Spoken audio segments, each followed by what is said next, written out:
So today we're going to be taking a look at the Flashforge Foto 8.9 4K. And first I'd like to thank digitmakers.ca for lending me this printer so that I can make this video.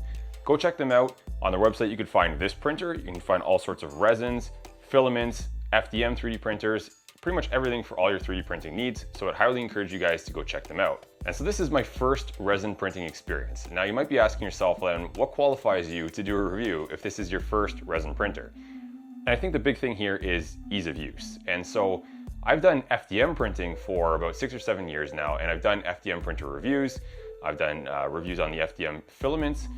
And one thing that I might be guilty of, as well as I've seen in other YouTubers and their reviews, is that when you have all of that experience behind you, it's pretty easy to be more forgiving when something goes wrong or something's not easy to use, because you have all of that experience behind you to help you troubleshoot it and work your way through. So it's usually stuff that can be easily overcome for an advanced user.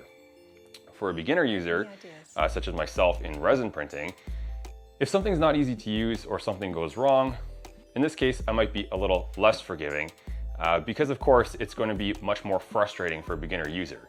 And so if you're a beginner or if you're looking to get into resin printing, perhaps this is a great video for you, because I'm going to walk you through the setup. We're going to go through some lessons learned based on my, again, first experience with resin printing, and hopefully I can pass that knowledge along to you, and it makes your resin printing experience a little bit easier to get started with as a beginner. And even if you're an advanced user, still I'm going to go over all the functions of the printer, so you're going to really be able to see all the technical specifications as well as really what this thing is capable of, because I'm going to try and push it a little bit. So let's get started. And so we'll start with the unboxing here, and the printer comes in quite a heavy box. And despite not having very many moving parts on these resin printers, like I said, it's surprisingly heavy. So get somebody to help you lift it if you can't lift it yourself. You don't want to be knocking it around and potentially messing up the accuracy of the printer. All of the nice looking parts come with protective film and foam, so you can expect that your printer arrives looking good and in great shape. And I'm just removing the film off the cover. We'll pop that on, and then we'll take a closer look at some of the accessories. Inside of the accessory box, this is where you will find things like the instruction manual, a very nice looking USB drive, some wrenches, the power supply and power cord. They even throw in some nitrile gloves for you, and some scrapers for the parts. There's one that's plastic and there's one that is metallic. And the printer itself is a really nice looking unit in my opinion, and so if aesthetics matter to you, the printer is this nice white looking color with a black lid. They really stayed away from those obnoxious yellow and bright red colors, so if you're putting this on your desk, it'll definitely look nice. The print volume is definitely in line with other printers in this price range that boast the same 4K screen resolution, and so you're getting a volume of 192 by 120 by 200 millimeters tall. And that 200 millimeter tall Z height is supported by these dual linear bearings, which are really hefty, so I'm not expecting to have any issues with the Z axis or any play on those bearings. The resin vat has convenient locating features to help locate it on top of the LCD screen. It secures down with 2 thumb screws and has a convenient max fill line. The LCD screen has a 4K screen resolution, and it is of the monochrome type, so it should be quite efficient, and the printing speed is a maximum of 50 millimeters an hour. Taking a closer look at the build plate, you can see that it has a nice texture to the bottom, so print adhesion should not be an issue. The whole construction is pretty solid, and there are 4 screws along the top there on that bracket that'll contribute to the leveling system, and then there's a nice radius top to this build plate as well, so resin should not really pool up there, and when your prints are done, it should run off pretty easily. A few more specifications coming from the Flashforge website. So the print precision is claimed to be plus minus 0.05 millimeters, and that print speed of a maximum 50 millimeters per hour is going to vary, so it ranges from 10 to 50, and that's going to depend on your print settings. You got a max layer thickness of 0.2 millimeters and a minimum of 0.025 millimeters, and the software that comes with the printer is FlashDLP. But as it turns out, on USB, there's also SheToBox. And so let's get started with setting up the printer. And the first thing you're going to want to do is find yourself a nice level work surface. And this is not what's known as leveling the bed, but since we're dealing with liquids here, we don't want resin in the vat pooling into one of the corners or on one of the sides. It should be a fairly level work surface. Then you can take your printer, of course, put it on your work surface, and the first thing we're going to do here is move the vat, and we're going to remove all that protective film and then go through the actual leveling process. So we're going to need to turn the printer on to do this. And with the printer on, you'll see, of course, that the screen lights up in the front. And once the menu pops up, you're going to want to navigate through the menu to the Tools section. And from there, you're going to want to move the print bed up, because we're going to need to put the build surface onto the Z-axis before we can level the bed. And so with the Z-axis an adequate distance away from the LCD screen, we can now take our build surface and we can attach it. So what you're going to do is you're going to unscrew that top main thumb screw just enough to get the build plate in there and then tighten it down. Then you're going to use the included hex keys and you're going to loosen off those 4 socket head cap screws. Just loosen them off enough so that the build plate moves freely. You do not want to completely remove them, and don't go too far such that the build plate falls and crashes into your LCD screen. That'd be a bad place to start this whole experience. But again, just enough that it freely moves about. From here, you're just going to take a standard sheet of white paper. You're going to place it on top of the LCD screen, and then you're just going to use your touchscreen to control the Z-axis and bring it back into the home position, so the 0 position. Also note how I positioned the build plate to be as high as possible so that when the machine brings itself down, it isn't pressing itself into the LCD screen. It will be my hands that push the build plate down flat onto the LCD screen while I tighten those screws back down. I don't like the idea of having the Z-axis push the build plate into the LCD screen, because just in case one of those screws binds and it's still a little bit tight, you definitely don't want to be ramming that thing into the LCD screen and damaging it.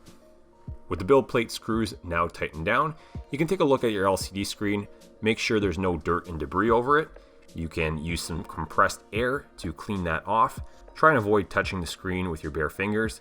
You're also going to look at your resin vat. You're going to remove the plastic protective film, and you're going to give it the same treatment where you're going to try and want to remove any sort of dirt and debris that may be left onto that FEP film on the bottom of your vat. So again, you can use some compressed air here. Try and avoid using your fingers and getting the oils from your hands on those materials. And now with that quick setup out of the way, we can load the printer up with some resin, and we can take a look at the software, slice up a file, and we can get our first print going. And so I'm going to be using this eSun PLA Pro in black. I got this stuff at digitmakers.ca as well, and this turned out to be a really nice material. We'll see that in a few minutes, but it's really easy to work with, and it is a great beginner material to start with. Make sure you shake up your resin, do a really good job of that, and then just simply pour it into the vat. Pour it all over so that you get nice even coverage all over the FEP screen. And again, if your work surface is reasonably level, you shouldn't have a problem with having that material or resin distribute itself over top of the FEP screen. On the USB stick, you're going to find your FlashDLPrint software. And when you start up the software, you're going to want to select your machine type. And that's going to be in print and machine type. There's a Foto 8.9 and 8.9S. To be honest, I can't find any reference to an 8.9S anywhere. So 8.9 it is. You're going to load up a file. In this case, I'm picking a key fob here that I designed. And this was originally intended to be injection molded. So we're going to try it out on the resin printer. The workflow here in FlashDLPrint is pretty straightforward. You got your controls on the left-hand side. There's a few options up at the top. One of the things I really like to enable here is that overhang detection. So you can see in red, those are the areas where it's telling you that it's a very steep overhang. And you're going to want to position your model in such a way that you don't want to have too many steep overhangs. I'm going to raise up the Z height on this model a little bit here, center it on the build platform. The reason for raising the model a few millimeters off of the build surface is to allow for supports to fit underneath of it. So when you go to the support section and you use the auto supports feature, if any part of your model is touching the build surface, the auto supports is not going to be able to build supports under it. And so in the support section, there's the options, and this is of course going to be your support options, things like the post spacing, post size, and the size of the part of the post that is going to be touching your model. And of course, if it's a big post and there's a big ball on the end of that post touching your model, then it's going to be very hard to remove that support later on. And so generating the support, you're going to see all of it in green, and it's going to be maybe a little bit heavy. I'm just using the default settings here, but we'll just try that out. You can head up to the section there and you can choose to remove the view of the post, so you're just showing the support points only.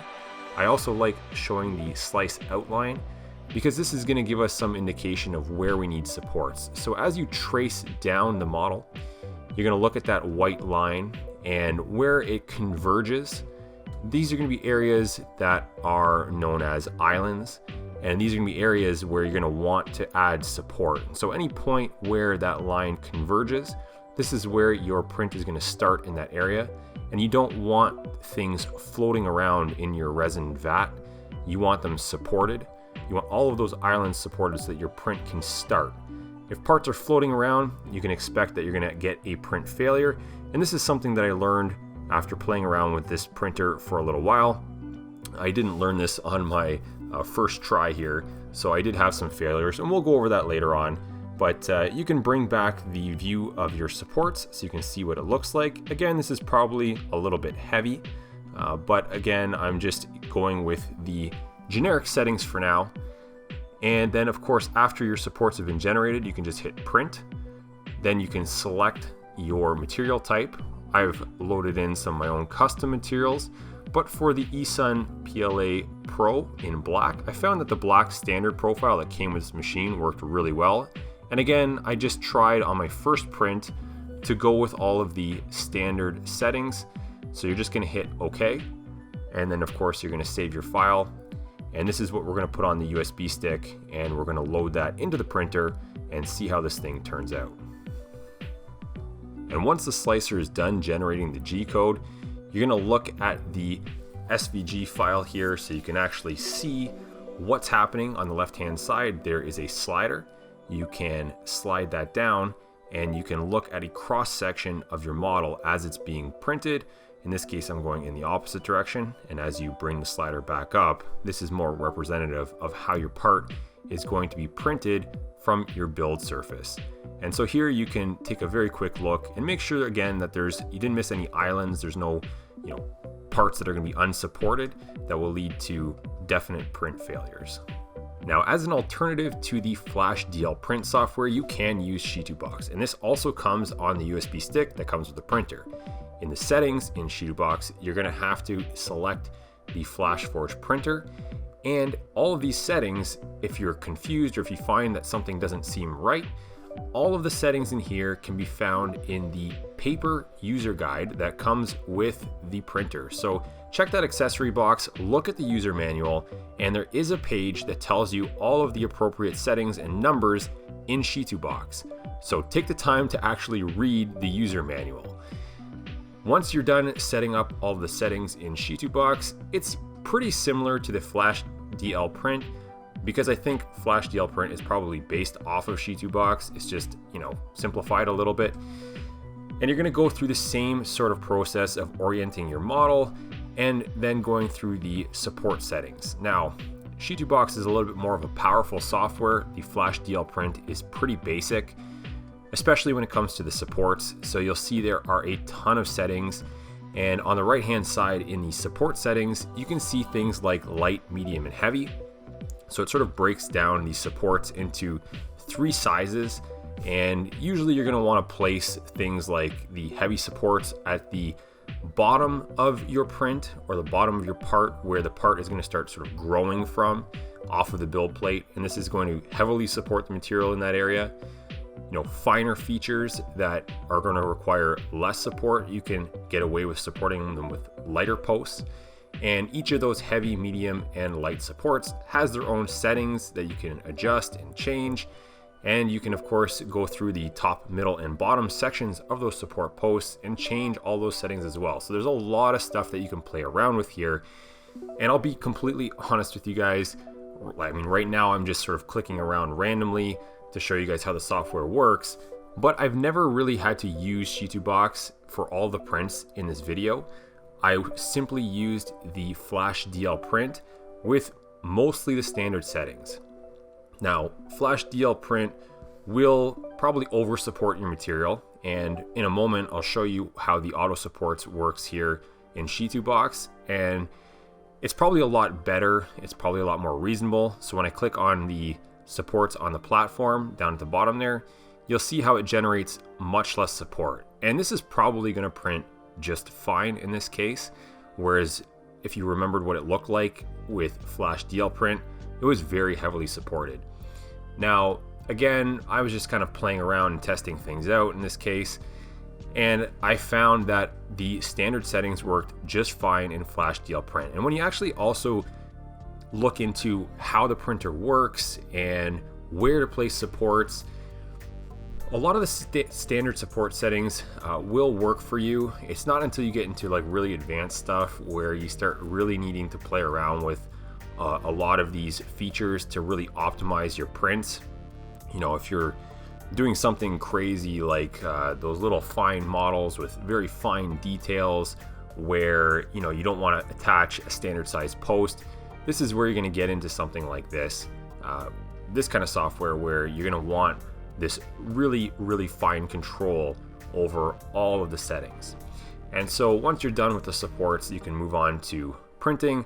And in this case, just like the FlashDLPrint, you have a section here where you can look at the cross section of your print as it prints out and look for things like, again, islands, look for sections that are maybe too thick, because in resin printing, there is a situation where if you have too thick of a cross section, it produces a lot of suction on your FET film, and you may end up with print defects, things like striations or whatever in your Z-axis that might look like Z banding, but it's actually the print pulling so hard on that FET film that it's disturbing the print and moving it around, and you get loss of detail and Z banding artifacts. So it's a great place to look here, to look again through the cross section and make sure there's no super thick cross sections.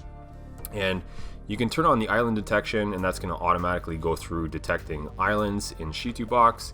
And I'm going to do that in a second. And while it's doing that, I just want to talk about SheToBox a little bit because, of course, it's again compatible with this Flashforge printer. And so looking into a lot of these consumer grade resin printers like the Flashforge and other brands like Elegoo and Anycubic, they're all usually compatible with SheToBox. And the reason for that is the company Shetu is responsible for a lot of the consumer grade hardware that goes into these resin printers. So things like the control panels, the LCD screens, and the electronics, essentially, the heart of the machine. Companies like Flashforge, Elegoo, Anycubic, what you'll find is that they're using the Shetu platform, and basically these companies are then responsible for putting together the skin and the structure of the machine. And so that's really what you're buying here. You're buying a Shetu based printer, and when you're looking to decide which printer you're going to go with, in this case like a Flashforge, what you're really deciding to purchase in the end is the support, the warranty, again, the quality of the structure around these electronics, and things like compatible accessories. So that should be a factor in your decision-making process of what printer you want to go with. Now, after you've sliced your files and put them on the USB drive, you can select print, find the file on the screen to be printed, hit the little play button, and this is going to start your print. From there, you're going to be presented with a screen where you can watch your print progress very eagerly like I did. And you can see here that I was ready with the camera to go when it hit 99%. And then of course it's going to hit 100%. It's going to finish. And again, I was so eager for my first print to finish that I waited for this to happen, and I could pop the lid off and literally watch the Z-axis move the print up. and you can see that happening here. And so it's a little hard to see because the part is black, but we'll get a better shot of this print. And what we're going to do is we're going to go through the print removal process, and this again being my very first print, you're going to get to see all of the mistakes that I made, and I'll go through some of the things that I would change and that I will do different on future prints.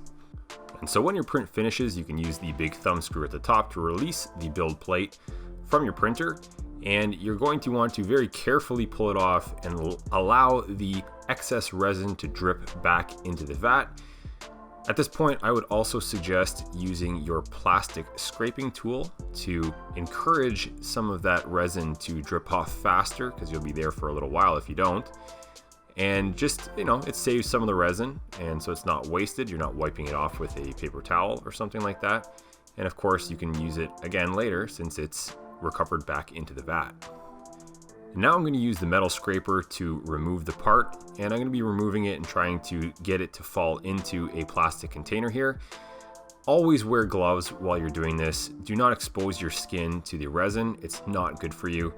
And one of the other lessons here that I've learned is that you're going to want to work on a work surface that you really don't care about. In this particular case, I have a white display board on the bottom that I use for a lot of my YouTube videos, and this was a bad choice. I'm going to move my printer later on after this first print. That was mistake number one that I made, because this is a very messy process.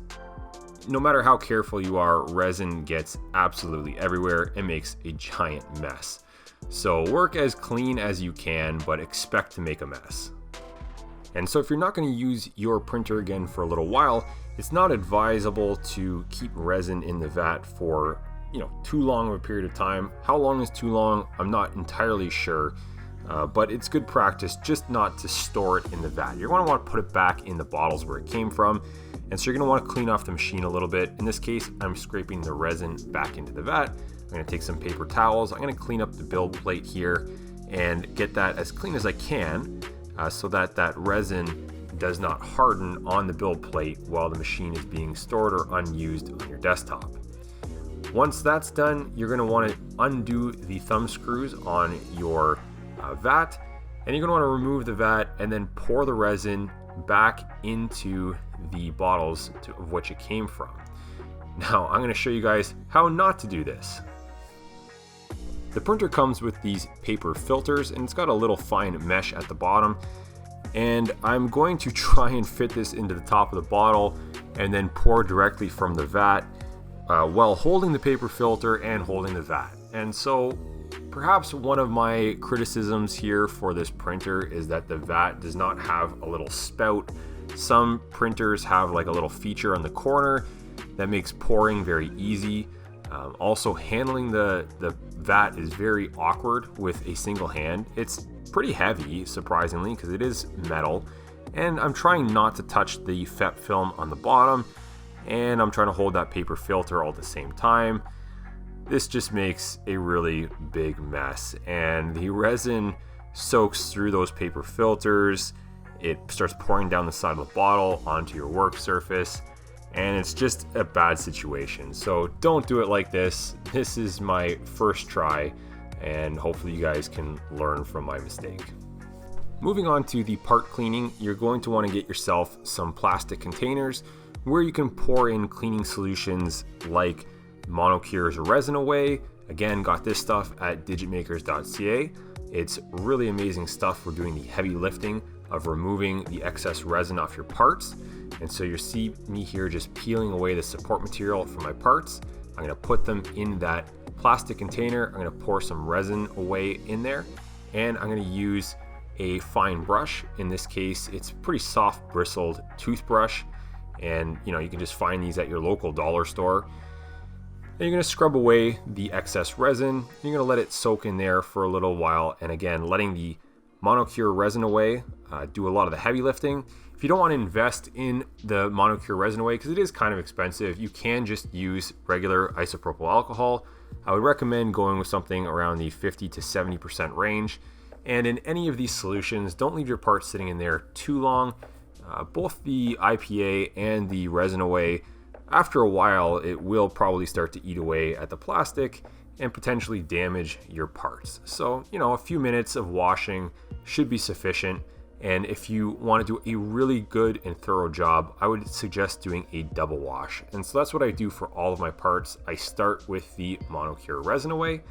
Like I said, this does all of the heavy lifting of getting the resin off. And then I do a second cleaning in some 50% IPA, which isn't as harsh as, 70 or 90%. After cleaning your parts up and drying them off, you're going to want to do some post-curing. And so I picked up this little tiny turntable off of Amazon, and I also decided to build my own curing station. So I did a little experiment in another video where I turned my FDM printers, one of them anyways, into a washing and curing machine.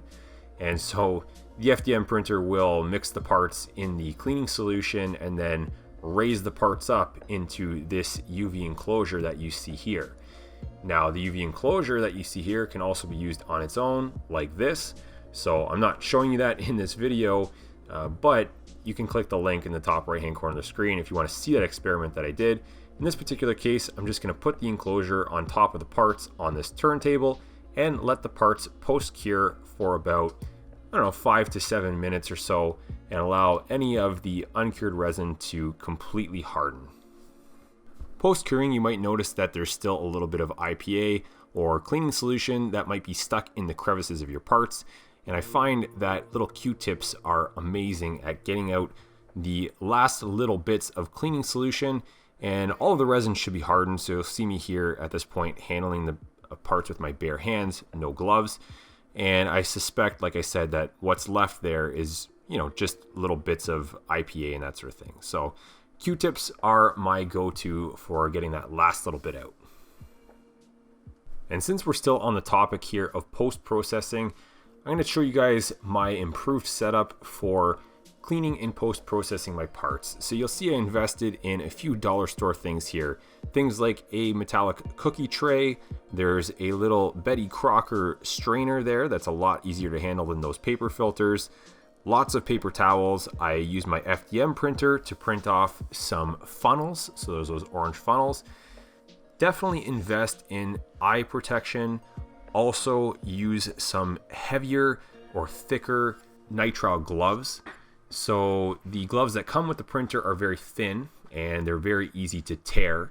And you might not notice a tear in your gloves, and you could be getting resin inside your gloves and all over your hands. So definitely invest in some quality gloves. Have a garbage can nearby, all of your scrapers and all your tools nearby, and a work surface that you can easily wipe up. And so I reprinted these parts, and I'm going to go through the same process here. I'm pretty much going to speed through it or skip through it so you guys don't have to watch it again. But again, this is just something that I learned, and hopefully you guys can do it right the first time, unlike me, where I made a big mess and it was just unnecessary, and of course from lack of experience. So now we'll take a quick look at some of the parts that I've printed up until this point.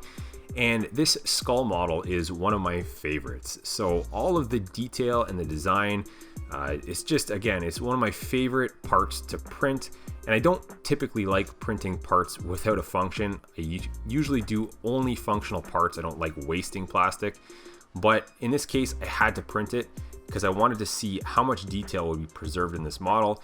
And with that 4K screen resolution, there's no loss of detail. I've printed this on FDM printers before, and there's just no contest. With the resin printer, even at the 0.1 millimeter layer resolution, which I'm doing all of the prints at, so theoretically the printer can print at a much finer Z resolution. Even at 0.1 millimeters, there's like no loss of detail, no Z banding, no Z artifacts. And I think that is really speaking to the quality of those linear bearings, as well as the lead screw on the machine. So there's very little play in the bearings and very little backlash in those lead screws. And now taking a look at the key fob pieces that I've made here, as well as another part. We'll get to that a little bit later. But these pieces, again, 0 Z artifacts, 4K screen resolution, everything comes out looking absolutely perfect in my opinion.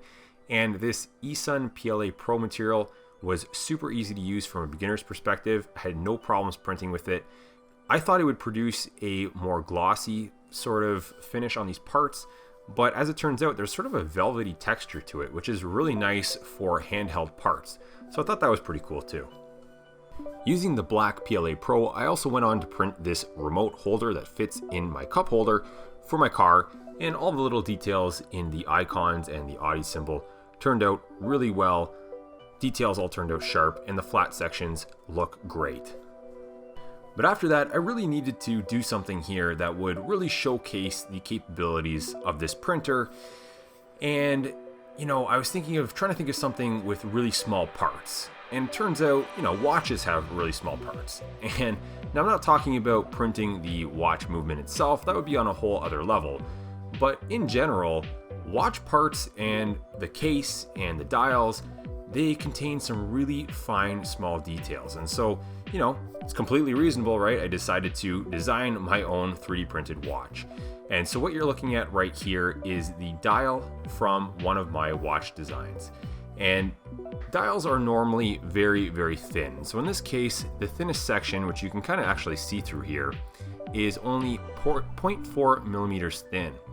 And there are little posts on watch dials that attach the dial to the watch movement. And so you can see I'm pointing to these little posts here, and these are tiny, tiny features. They're only 0.7 millimeters in diameter, and I believe these are only 1.4 millimeters tall. And so those very, very tiny features, I was wondering and maybe had my doubts that they would turn out and that they would work on this printer. And again, I only printed this and all of these parts in the 0.1 millimeter layer resolution in the Z height. Now, the way I oriented the parts on the print bed was on an angle, but those little tiny posts came out okay, and they were actually very structurally sound. They fit into the watch movement and they didn't break off. And I removed the dial from the watch movement several times, and those posts stay stuck on. So I was extremely, extremely impressed. Next up was the watch case itself. This is, again, one of my designs, and the intent here was to make a 3D printed watch that would also be waterproof. So you can see inside of the case there are grooves for things like O-rings and seals.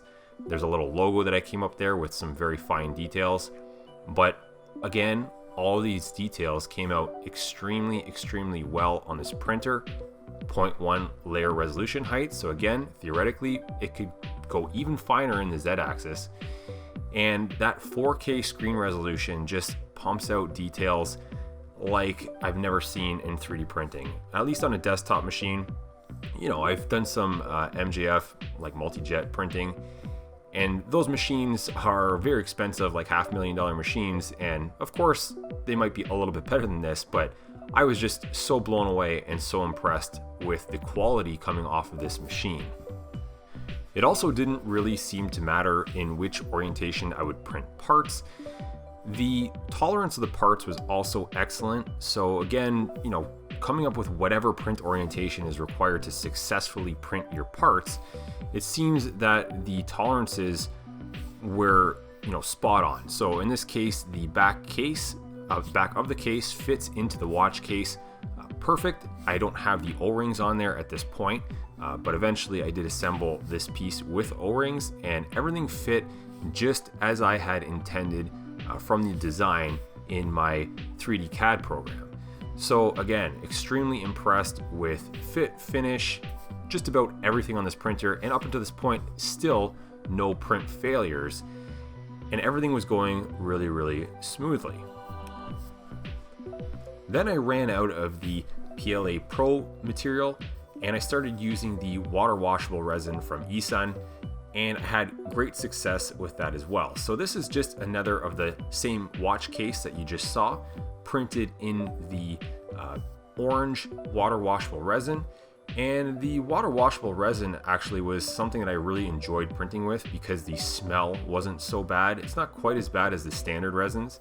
You can definitely still smell it, but it's just a little easier on your nose, and it's a little easier in the cleanup section.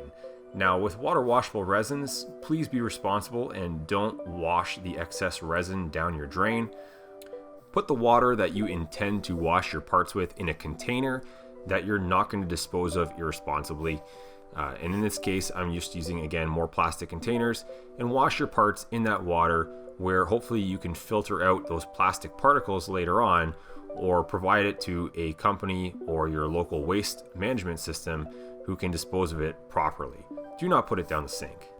And so after switching resins, this is where I was forced to start doing a little more troubleshooting and learning about the intricacies of printing with a resin printer. So most of the details came out really well. However, up in this top corner here, you can see a little bit of warping. And it turns out that that corner of the part had pulled away from the support material. So potentially it shrunk or something happened where it just wasn't really attached to the support material very well.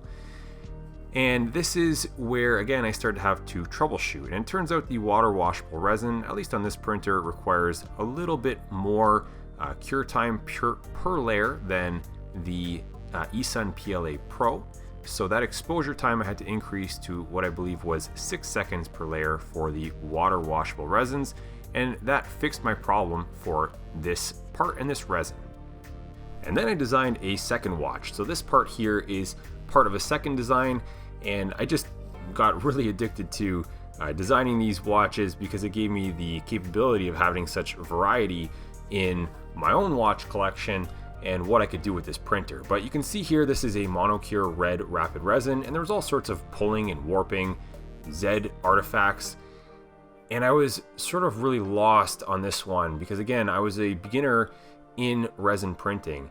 And so I went through several different models, taking the approach of, perhaps varying the exposure time per layer. I thought maybe that was an issue. Again, it was pulling away from the supports.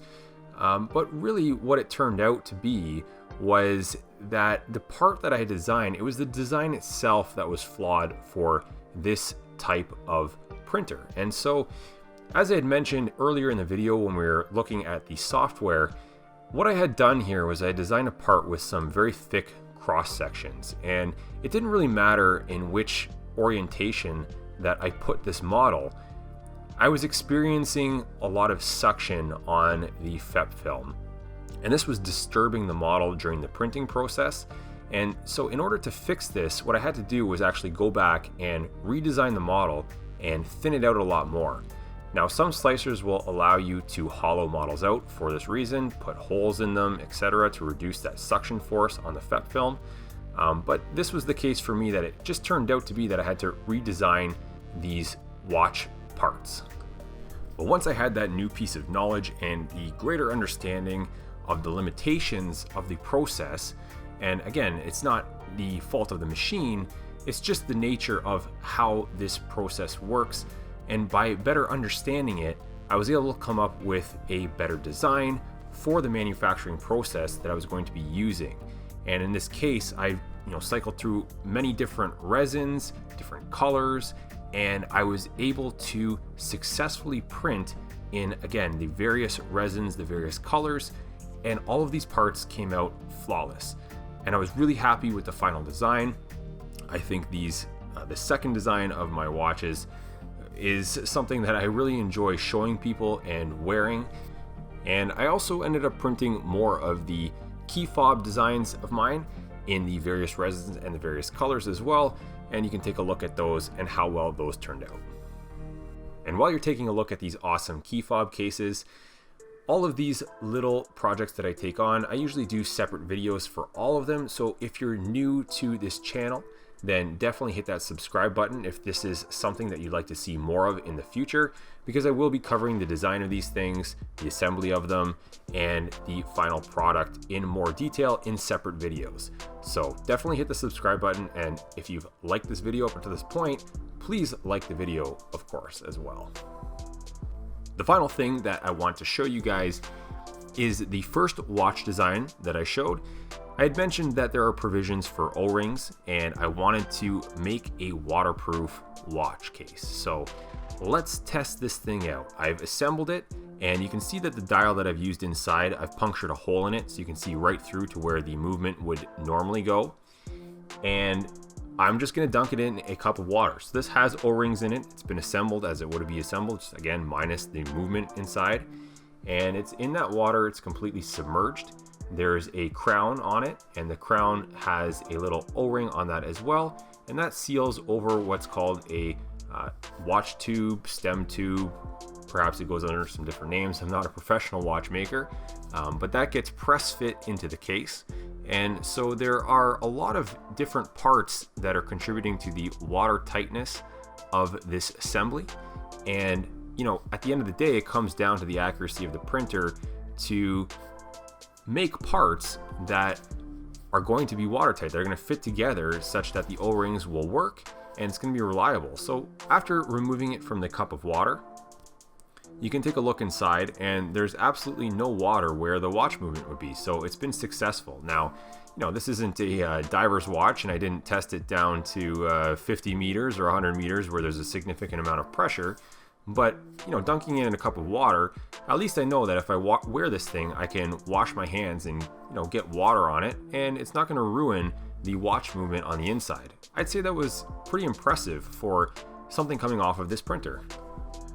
I'll leave you with some final thoughts on this printer, and we'll do a little pros and cons list here. So we'll start with the pros. So definitely accuracy, details, tolerances. This is the first advantage in this 4K printer. It's just excellent.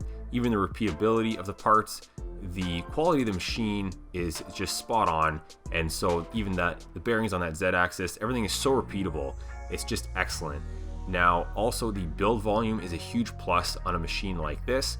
You can fit a lot of parts in there, and keep in mind this is an LCD process, and so it doesn't matter how much you fill up that build platform, it's still going to take the same amount of time. The time that these prints take comes down to the exposure time per layer, your layer resolution, and of course then how tall you build it up. So every layer will take, let's say, 6 seconds if your exposure time is 6 seconds. Now the cons of this printer, the lid is black, and it's not see-through black, it's like opaque black. So it's like Schrodinger's box in there. Your print is both failed and successful at the same time, and you don't really know until you open up that lid. So it would be nice to be able to see through that. Even the software, it's a little bit limited. The FlashDLPrint, it's good, and again, it's what I used for all of these prints. But I did start to look into some other softwares because I was curious, and there's one called Lychee, I think that's how you pronounce it, and it seems probably to be the most powerful. And unfortunately, there is no profile in there for the Flashforge Foto 8.9, and so it would be nice to see that in the future. I'm not sure, who could make a profile for this printer, but it would be great to be able to use that software. And the last complaint I have about this printer is the resin vat. I think it should have like a little pouring spout or something just to make it easier to pour out the resin, because when you go to change colors or change resin materials, it's a little bit messy, and just having that little bit of a spout on the corner, on one of the corners, would make life so much easier and would make keep your workstation so much cleaner. So I hope you guys enjoyed this video and found it useful in getting started with the Flashforge Foto 8.9 4K. Now, my overall experience with this printer was excellent, didn't really run into any major issues, and I think it's a great quality machine, and so much so that I reached out to digitmakers.ca to see if I could purchase this exact machine for my shop, because I think I have a lot of uses for it, and I have a lot of future videos that I'm going to be putting out where we're going to get into some resin printing and, again, some of my ideas and applications for it. So if you guys are interested in picking up a machine like this, check out digitmakers.ca. They also carry all sorts of FDM printing materials, consumables, printers, etc. So go check them out. Thanks for watching, and again, I hope you guys enjoyed this. Hit the like button if you liked it. If you have any questions, put them in the comment section. See you in the next video.